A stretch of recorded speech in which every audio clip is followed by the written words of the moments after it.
Your true wealth is your time and freedom. Money is just a tool for trading your time. It's a container to store your economic energy until you're ready to deploy it. But the whole world has been turned away from real money and has been fooled into using currency. A deceitful impostor that is silently stealing your two most valuable assets, your time and your freedom. Welcome to the rabbit hole.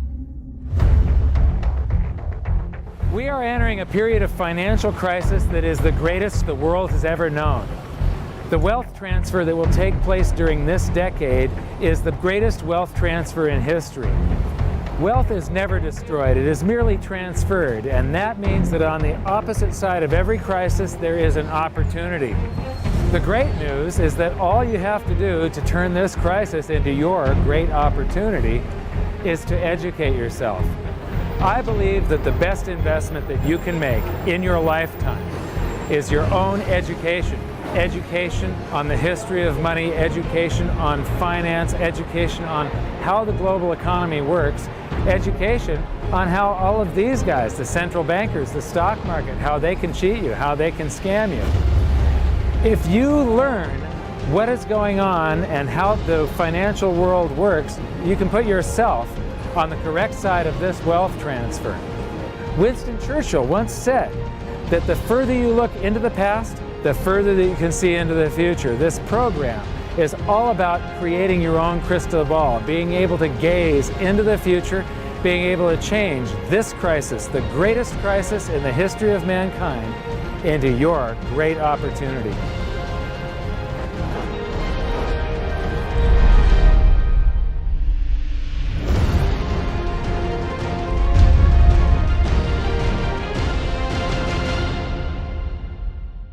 The hidden secrets of money, some of them are hidden in plain sight. They're like right in front of you. The way the monetary system works is something that isn't actually hidden away from all of us. It's out in the open, but it's complex and people just they can't see how it works. It's hard for them to imagine that we're living in such a hoax. Others are meant to be secret, but the truth is slowly coming out, like the Federal Reserve being a private corporation and not really part of the U.S. government. But when I started studying this, what I found was that there was no place that I could point people to where they could get it all in one spot. And so I basically decided to write my book about it and consolidate monetary history, economics, the markets, fundamentals of gold and silver. There's a lot of smoke and mirrors in economics, and I've sort of made it my job to lift the fog for people.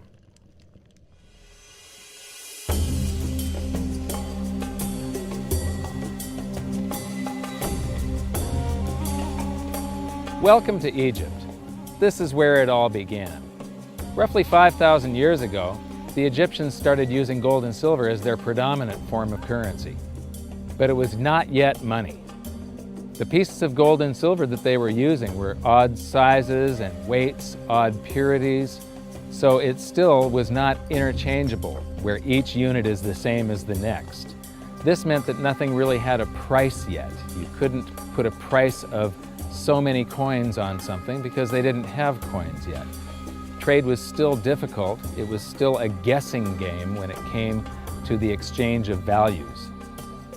One of the reasons that we are in the financial mess that we are today globally is that people do not understand the difference between currency and money. Currency is a medium of exchange, a unit of account. It is portable, durable, divisible, and something called fungible. Fungible means that each unit is the same as the next unit. $1 in my pocket buys the same amount as $1 in your pocket. Money is all of those things plus a store of value over a long period of time. Even financial planners, bankers, your accountant, they don't understand the difference between currency and money. The currency in your pocket is a medium of exchange. It's a unit of account because it's got numbers on it. It's somewhat durable, it's portable, it's divisible in that you can make change, and it's fungible. $1 in my pocket buys the same amount as $1 in your pocket. But because governments can print more and more and more of it, and dilute the currency supply, it's continually transferring wealth out of your pocket, out of your bank account, to the government and to the banking system. The reason that gold and silver are the optimum form of money is because of their properties. It's an easy medium of exchange because gold and silver store a large amount of value in a very small area. It's a unit of account. Pure gold has the same value all over the planet. So an ounce of gold buys the same amount here in Egypt as it would in China or in the United States. It's durable. The same gold that Egyptians were using in trade 5,000 years ago is still here with us today. It does not corrode. It's divisible. You can make change with it. It's very portable. You could use something like oil as money. It's just that you can't carry around a barrel of oil on your back.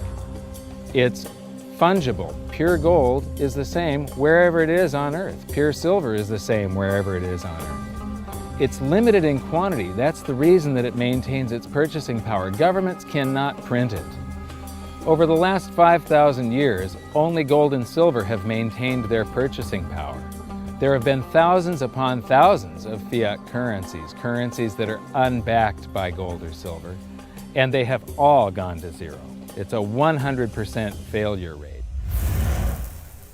Well, fiat currency, of course, is a currency that exists at the dictate or by fiat from a government.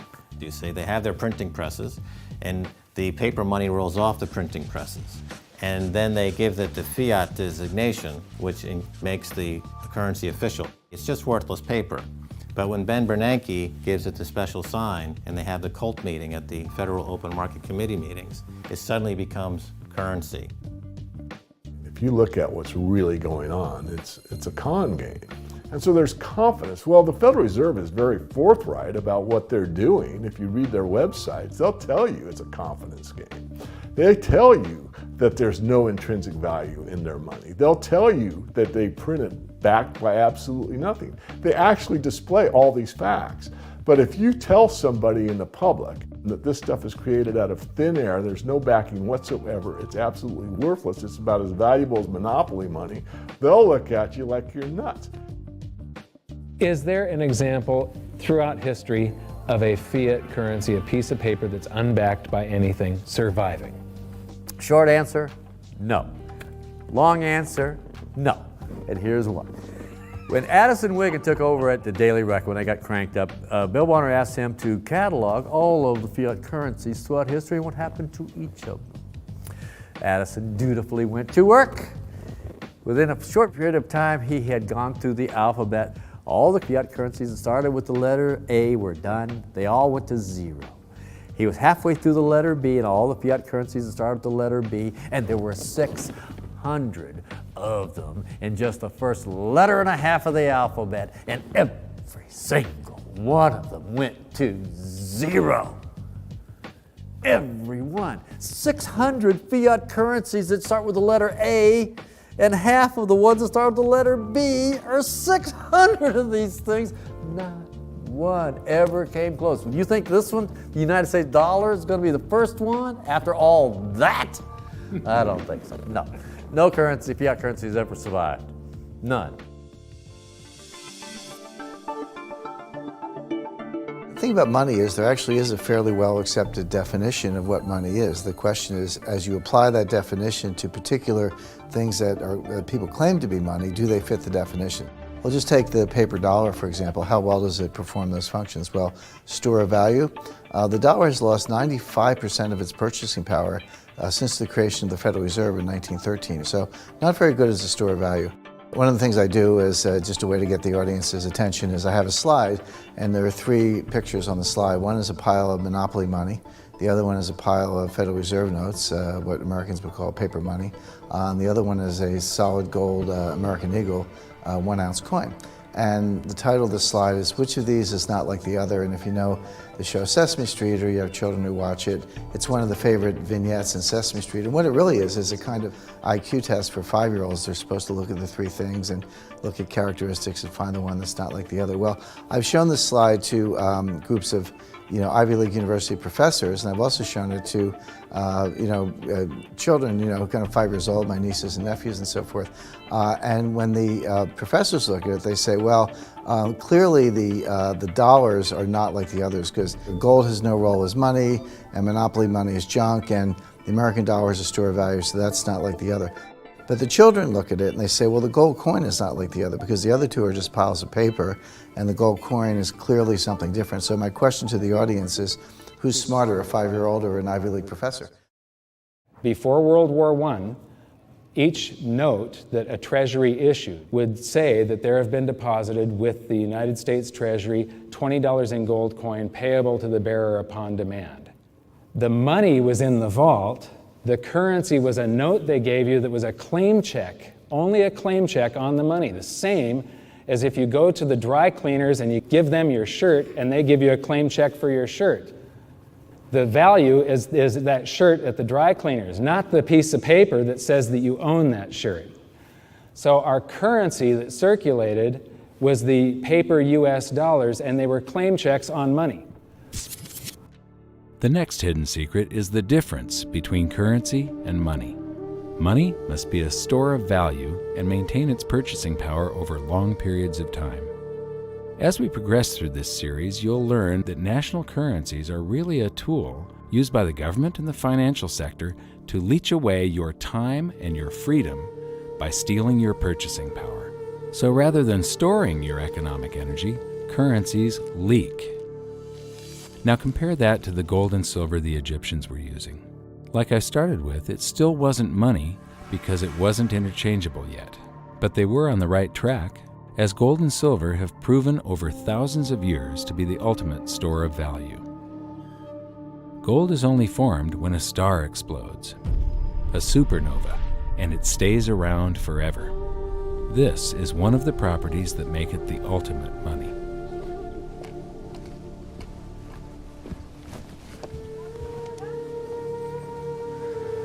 People are amazed that after 5,000 years, the pyramids are still here. But what I'm more amazed at is that the currency that the people that built this were using, that currency, that gold and silver that they were using in trade on a daily basis, is still around today. It may have been melted down and re-refined, and it's in a coin or a bar or in some piece of jewelry, but it's still with us today, and it still purchases something. Yes, it is the ultimate money because there is nothing else even in the same league.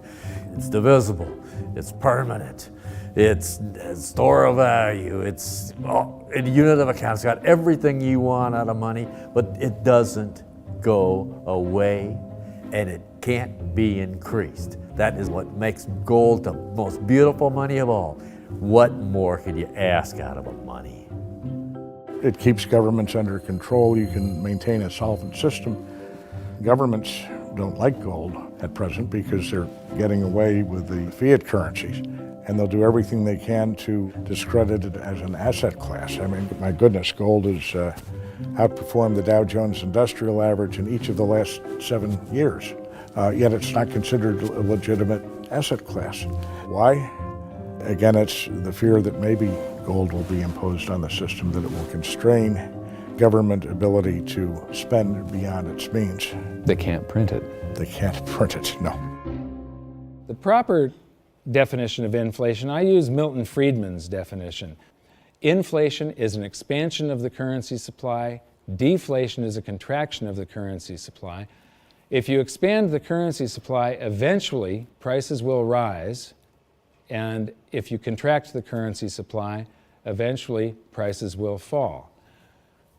This is a pool, but it's not a pool of water. This is the currency pool.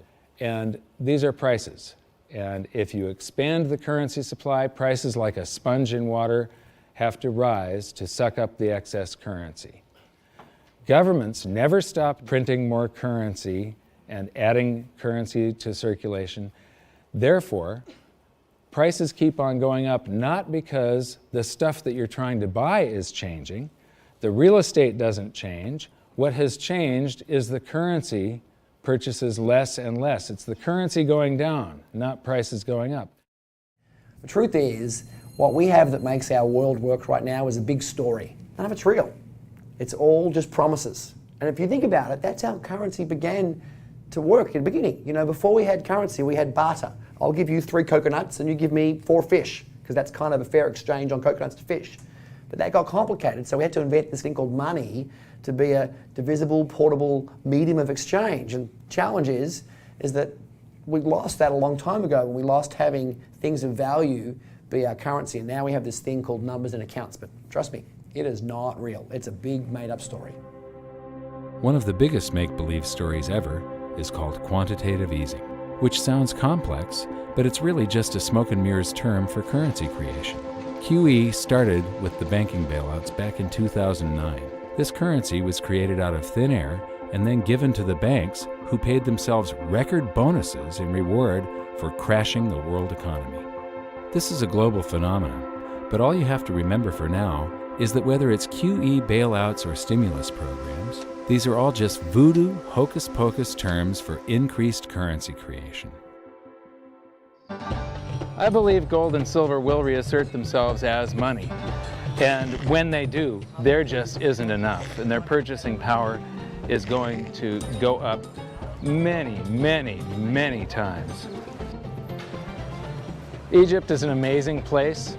There's a franticness about it, and utter chaos, especially like the traffic.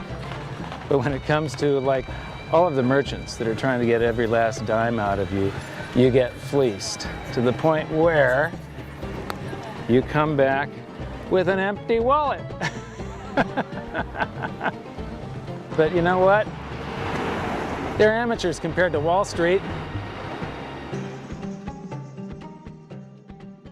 In the past several years, I've spoken in many countries about the crisis that's coming, and a lot of people think that they're going to be okay in their country, that it's only going to happen to the United States or maybe the United States in Europe. But what they don't realize is that this is a global phenomenon. I got to show you something here. This is base currency in the United States. This is the number of paper dollars that exist, basically. It took 200 years to go from no dollars in existence to 825 billion. And then we had the bailouts, and then we had QE1, quantitative easing 1, then QE2, and then we had QE3, and then QE4, and then soon we're going to have QE57 and QE382. And it isn't just here. This is what the Canadian currency supply looks like.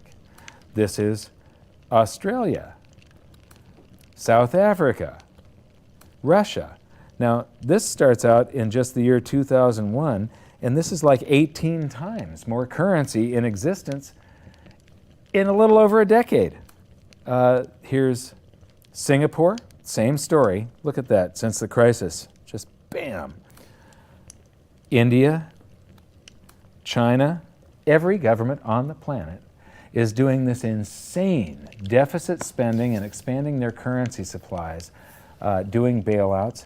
And history shows that there is no example of this turning out well. It is sometimes amazing that we haven't experienced more inflation than we have. If they keep expanding the money supply so vastly, why aren't our prices growing faster than they really are? And the answer is that a good chunk of the money that the Fed created has been shipped overseas. I remember early in my research, I heard this expression that the Americans have exported their inflation. I thought, what is that? How can you export your inflation? Put it in a box and send it out? What do you do? Well, now I understand. You export your inflation by simply sending all these dollars that you created to these other countries, and then they send you their refrigerators and their cars and whatever, their TV sets. So you get hardware, and they get little pieces of paper. It's a great deal for the American people for a while. For a while. Sooner or later, all of those pigeons come home to roost. When the time comes, as it looks like it's now coming, when the rest of the world is saying, we don't want to play this game anymore, Uncle Sam's dollars are just becoming worthless, there are too many of them, we've got to find something else other than American dollars, then those dollars start to come back to America. People say, we don't want them anymore, what do we do with them? Once this revs up and we've got this little trickle of money coming back that we previously exported, once it becomes a flood and it starts to rush back, now we are getting our former exported inflation brought back to us, and then we'll see the quantity of money inside the United States grow much more rapidly even than the Federal Reserve can create it, because we're getting a previous money back. And that's when we will really see the tanking of the US dollar in terms of what it will buy. During the second round of quantitative easing, global food prices went up 60%. And this created a humanitarian disaster for the 2 billion people on Earth who live on less than $2 a day. These people were hungry to start with, they became hungrier, and some of them started overthrowing their governments in North Africa and around the Middle East. So quantitative easing was the spark that ignited the Arab Spring. So that's it. When you create money, you get some sort of inflation. It just depends on where the inflation goes. It's all going down, down, down. Peasants are reeling from a game of coins and crowns. Given the premise that you have a permanent underclass or poor class, and how does inflation affect them disproportionately? It affects them basically in the percentage of their income that goes to food. And we see this as a ratio, and we know that there are some danger points. For example, in Egypt recently, once that ratio got to 40% of income going to food and the price of food rising due to inflation, when it got to 40%, that's historically a point where people actually stage a revolution. That's exactly what we saw. The French Revolution, similarly, was all around the price of food getting to a certain critical point where people simply, the risk-reward for revolution was favorable toward revolution. When they print it up, then it all goes down. Well, exactly right, because when you have a runaway inflation, it's punishing the very people who are most productive in society. In other words, the people that produce more than they consume and save the difference. The problem is that those productive people, the savers, save in their national currency. And unfortunately, the national currency is just a fiat piece of paper at this point. So when it's destroyed through runaway inflation, that $100,000 that you were hoping to retire on doesn't exist. And the things that you were going to buy with it and provide for others don't exist either. Now what are you going to do? So that all seems pretty scary. However, this is going to happen, and you can only play the hand that you're dealt. But the great news is that gold and silver always end up doing an accounting of the expansion of the currency supplies. Basically, the will of the public in the free markets. When governments do this kind of stuff to their currency supply, they debase it. Eventually it comes back in inflation. People sense the loss of their purchasing power. They rush back to gold and silver, and they bid the value of the gold and silver up in the country until it meets or exceeds the value of all the currency in circulation. This is a process that's been going on over and over again throughout history, except this time it's happening on a global scale. It has never before happened in all countries at once. And that means that this is the greatest wealth transfer in history. Therefore, it's the greatest opportunity in history, and it's not going to happen again in your lifetime. So now we've learned that your true wealth is your time and your freedom. Money is a trading tool that stores the economic energy that is your time and freedom, whereas currencies leak them away. Gold and silver are the ultimate money simply because of their properties. Fiat currencies are based solely on confidence and always return to their intrinsic value of zero. Governments don't like gold because it imposes restraint.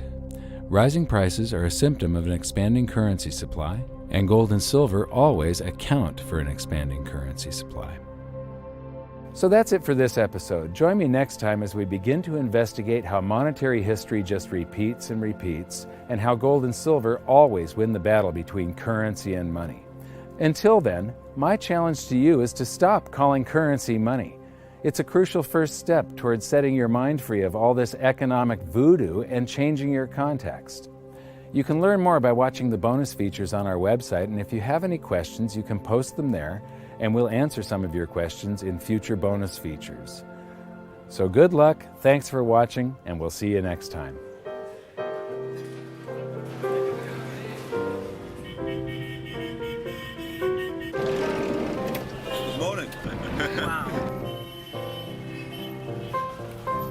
What does fiat mean? It comes from the Latin for crappy car.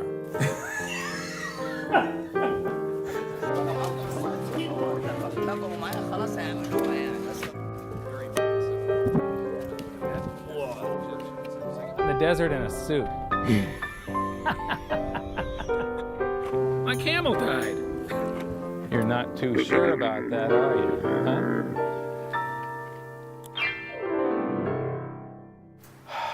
I am ready for a good long nap. Hi, welcome to this bonus feature for the very first episode of Hidden Secrets of Money. And this is currency versus money. So that's the major topic that